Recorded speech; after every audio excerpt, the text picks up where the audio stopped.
दोस्तों, आप लोगों की एक छोटी सी शिकायत रहती है। काफ़ी लोग मुझे कमेंट भी कर चुके हैं हमारे वीडियो में। हमारा जो वीडियो चलता है बाइक रिपेयरिंग से जुड़ी, जो मैं वीडियो डालता हूं, उसमें छोटे छोटे कमेंट आते हैं। यानी कि ऐसे कमेंट आते हैं कि सर, जब हम अपनी बाइक को 10 या फिर 20 किलोमीटर रनिंग करते हैं तो इंजन की आवाज़ यानी कि बदल जाती है। इंजन की आवाज़ ऐसे आने लगती है जैसे कि इंजन से झरझर टिक टिक वैसी आवाज़ आने लगे। यानी कि हमें अपनी बाइक को चलाने में अच्छा नहीं लगने लगता है। ऐसा लगता है कि इंजन में कोई कमी आ गई है।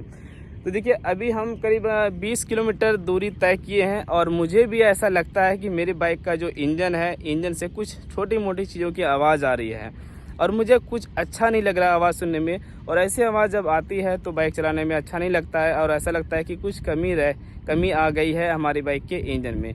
देखिए, ये है हीरो की स्प्लेंडर प्लस और ये BS6 मॉडल है, FI वाली बाइक है। थ्रोटल बॉडी इंजेक्टर सिस्टम जो आता है, ये वो वाली बाइक है। तो चलिए, मैं अपनी बाइक के ही बारे में कुछ एग्जांपल देना चाहूँगा कि अगर आप अपनी बाइक को 20 या फिर 30 किलोमीटर लगातार चलाते हैं तो इंजन की आवाज़ ख़राब क्यों हो जाती है, और अगर ख़राब हो जाए तो उसके लिए आप लोगों को क्या करना चाहिए, क्या क्या चीज़ों को फॉलो करना चाहिए, क्या चीज़ के ऊपर ध्यान देना चाहिए। अगर आप भी हमारे चैनल में पहली बार आए हैं, चैनल को ज़रूर सब्सक्राइब कर लीजिएगा और नोटिफिकेशन को भी ऑन कर लीजिएगा, ताकि बाइक रिपेयरिंग से जुड़ी हमेशा वीडियो आप लोगों के बीच आते रहें और कुछ ना कुछ नए चीज़ आप लोग सीखते रहें। सबसे पहले तो आपको दिखाना चाहते हैं कि हमारी बाइक कितने किलोमीटर चल चुकी है।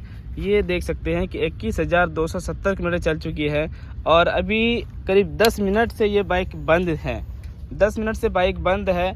और एक चीज़ बताना चाहते हैं कि जब भी हम पहली बार सुबह अपनी बाइक को स्टार्ट करते हैं तो इंजन की आवाज़ तो बहुत ही बेहतरीन रहता है, बहुत ही मीठा साउंड रहता है, ज़रा से भी कोई एक्स्ट्रा साउंड नहीं रहता, इंजन में नॉइज़ बिल्कुल भी नहीं आता है। और वही अगर अपनी बाइक को 10-20 किलोमीटर चला देते हैं तो इंजन की चाल आवाज़ जो है वो बदल जाती है। ऐसा आखिर क्यों होता है, ये देखिए, अभी मैं स्टार्ट करके आप लोगों को सुनाता हूँ।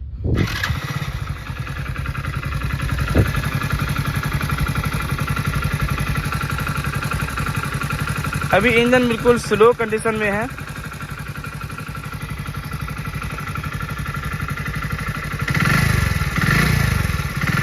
अभी हम रेस दे रहे हैं।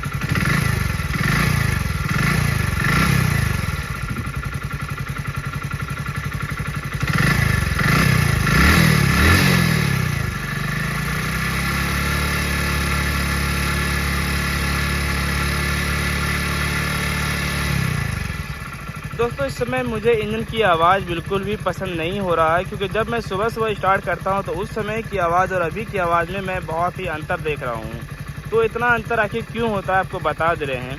दरअसल हम लोग जो इंजन ऑयल डालते हैं अपने बाइक में और अपनी बाइक को जब सुबह स्टार्ट करते हैं तो उस समय क्या होता है कि इंजन ऑयल गाढ़ा रहता है। ठीक है, उस समय इंजन ऑयल गाढ़ा रहता है और जब अपनी बाइक को करीब 10-20 किलोमीटर चलाते हैं तो इंजन ऑयल काफ़ी पतला हो जाता है। और वही इंजन ऑयल पतला होने की वजह से इंजन में 2 ऐसे पार्ट्स दिए गए हैं जो कि उसकी आवाज़ बदल जाती है। और वो कौन कौन से पार्ट्स है आपको बता दे रहे हैं। सबसे पहला पार्ट जो है इसका टाइमिंग चेन, उस साइड में टाइमिंग चेन लगता है, और दूसरा पार्ट है इसका टैपिट रोकर एडजस्ट, जैसे कि हम लोग चिड़िया बोलते हैं। यहाँ पे 2 रोकर लगता है, एडजस्टर हम बोलते हैं उसको। टैपिट वाल्व के साथ वो जुड़ी रहती है, जब हमारी बाइक चलती है तो वाल्व से उस वाल्व को ऊपर नीचे करने में मदद करता है वही टैपिट। ठीक है, तो ये 2 चीज़ होता है, टाइमिंग चेन उसका और टैपिट। अगर आपकी बाइक 21,000 या फिर 25,000 या फिर 20,000 भी किलोमीटर चल चुकी है तो आपको ये थोड़ा बहुत ये समझना होगा कि बाइक का जो टैपिट है या फिर टाइमिंग चेन है वो दोनों थोड़ी बहुत कटी होगी, घिसी होगी। जैसे कि बाहरी बहुत सारे ऐसे पार्ट्स हैं जो कि बाइक चलने के बाद वो हमारे पार्ट्स धीरे धीरे कमज़ोर पड़ता है। और उसी तरीके से इस बाइक का भी अभी जो है टाइमिंग चेन और टैपिट हल्का हल्का आवाज़ कर रहा है। अभी शुरुआत हुई है, मतलब ये समझ लीजिए, अभी यह शुरुआत हुई है। तो जब हम लंबे सफ़र अपना तय करते हैं तो इंजन ऑयल एक तो पतला हो जाता है, और जब इंजन ऑयल गाढ़ा रहता है तो इंजन ऑयल गाढ़ा रहने की वजह से उसका जो गैपिंग है उसको थोड़ा सा बंद करके रखता है, गैपिंग को कम करके रखता है इंजन ऑयल गाढ़ा होने की वजह से। या फिर टाइमिंग चेन को थोड़ा सा गाढ़ा इंजन ऑयल होने की वजह से टाइमिंग चेन के साउंड को भी वो कम करके रखता है।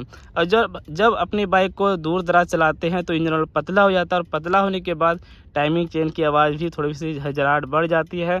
वो बिल्कुल फ्री कंडीशन में आ जाता है, वो लूज ज़्यादा पड़ जाता है, और उसके साथ ही टैपिट की जो भी गैपिंग रहती है थोड़ी बहुत उसको भी और बढ़ा देता है। सिर्फ इंजन ऑयल गाढ़ा होने की वजह से। तो आपको बताना चाहते हैं गाइस, अब देखिए गर्मी का मौसम शुरू हो गया है, मार्च का महीना लास्ट चल रहा है, अब अप्रैल आ जाएगा और अप्रैल में तो भाई गर्मी है ना। तो गर्मी के मौसम में आप लोगों को क्या करना है कि अपनी बाइक के इंजन ऑयल को ज़्यादा से ज़्यादा 1500 किलोमीटर से लेकर 2000 किलोमीटर में आपको बदल देना है। कंपनी जो रिकमेंड करती है आपको वही इंजन ऑयल डालना है। तो मैं इसमें इस बार जो इंजन ऑयल डाला हूँ कैस्ट्रोल 10W30 का डाला हूँ, और उससे पहले हम हीरो का 10W30 डाल रहे थे 900 ml का। 100 सीसी में आपको 900 ml का ही डालना पड़ेगा, ठीक है। तो आपको बता दिया कि ये आवाज़ जो आ रही है गाइस, वो सिर्फ इंजन ऑयल पतला होने की वजह से, इंजन गर्म होने की वजह से। इंजन जब गर्म हो जाता है तो इंजन ऑयल पतला हो जाता है, तो इससे आवाज़ में थोड़ी बहुत चेंजिंग आ जाती है। तो इससे कहीं कोई नुकसान नहीं है, कहीं से दिक्कत नहीं आने वाली है। हाँ, अगर आपको लगता है कि सुबह सुबह भी हमारी बाइक की इंजन की आवाज़ ठीक नहीं है, टिक टिक की आवाज़ आ रही है, झरझर की आवाज़ आ रही है, तो फिर आपको टाइमिंग चेंज कराना चाहिए। इस साइड में होता है टाइमिंग चेंज, जो आप लोगों को डिस्प्ले पर भी दिखा दे रहा हूँ कि टाइमिंग चेंज आखिर होता क्या है। इस साइड में होता है टाइमिंग चेंज, और वो टाइमिंग चेन हेड के सभी पार्ट्स को चलाने में मदद करता है। और यहाँ पे होता है टैपेट रोकर, इस चीज़ को भी आप लोग चेक कर लें। अब देखिए गर्म जब इंजन रहता है, गर्म जब इंजन ऑयल रहेगा तो उस समय वो ज़्यादा लूज पड़ेगा, दिखाई देगा, और जब इंजन ठंडा रहेगा तो उस समय कम लूज दिखाई देता है। तो आपको जो एडजस्टिंग कराना है, जिस समय इंजन ठंडा रहता है उस समय भी आप एडजस्टिंग करा सकते हैं, और जिस समय गर्म रहता है तो उस समय भी आप इसको एडजस्टिंग करा सकते हैं।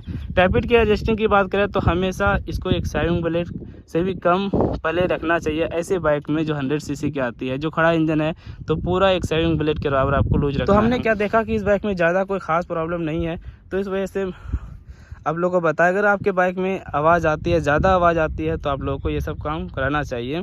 बाकी ये नॉर्मल चीज़ है, ये कोई बड़ी चीज़ नहीं है कि इससे नुकसान होगा, कोई दिक्कत हो, कोई ख़तरा होगा, ऐसा बिल्कुल भी नहीं है। अभी मैं आपको बाइक स्टार्ट करके दिखाता हूँ।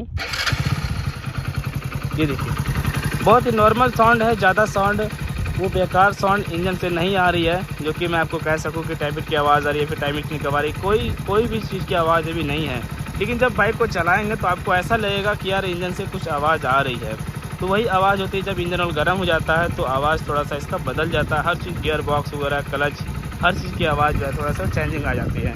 तो गाइस ये बहुत ही नॉर्मल है, इसको आप लोग चलाएं, नज़रअंदाज करके चला सकते हैं, कहीं कोई दिक्कत। फिर भी कोई डाउट लगता है तो आप मैकेनिक से संपर्क करें। तो दोस्तों देखा आप लोगों ने कि मैंने आप लोगों का डाउट बिल्कुल क्लियर कर दिया कि अगर आपके बाइक के इंजन में साउंड आती है 20-30 किलोमीटर चलाने के बाद, वो क्या चीज़ की साउंड होती है और उससे क्या खतरा है, क्या नुकसान है, आप लोगों ने इस वीडियो के माध्यम से देख लिया। तो उम्मीद करता हूँ कि ये वीडियो काफ़ी हेल्पफुल रही होगी। वीडियो को ज़रूर लाइक कीजिएगा और ज़्यादा से ज़्यादा शेयर कीजिएगा, और पेज को तो फॉलो करना ही है, और मेरे यूट्यूब चैनल को भी सब्सक्राइब करना है, जो कि कासिम ऑटो के नाम से ही आप लोग को यूट्यूब चैनल भी मिलता है, और फेसबुक पेज भी मिलता है, और इंस्टाग्राम भी मिलता है। भाई कासिम ऑटो अगर गूगल पे सर्च करेंगे तो मेरा location, Facebook page, Instagram, YouTube channel, हर चीज़ आप लोगों को मिल जाएगा। तो जल्दी से जल्दी हर जगह मुझे फॉलो कर लीजिए।